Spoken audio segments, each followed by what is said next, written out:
Marahil para paalalahanan kayo na malayo pa. Para sa ilan, bakit ganun yung energy? Pakiramdam nyo, wala kayong nagagawa.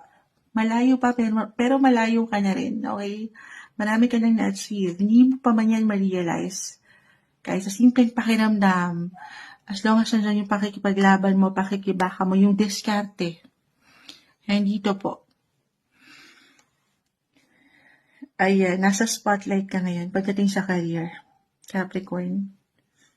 May award, reward kang pwedeng matanggap. Positive possibilities, positive recognition, possible po yan ngayong buwan. Okay, celebrate.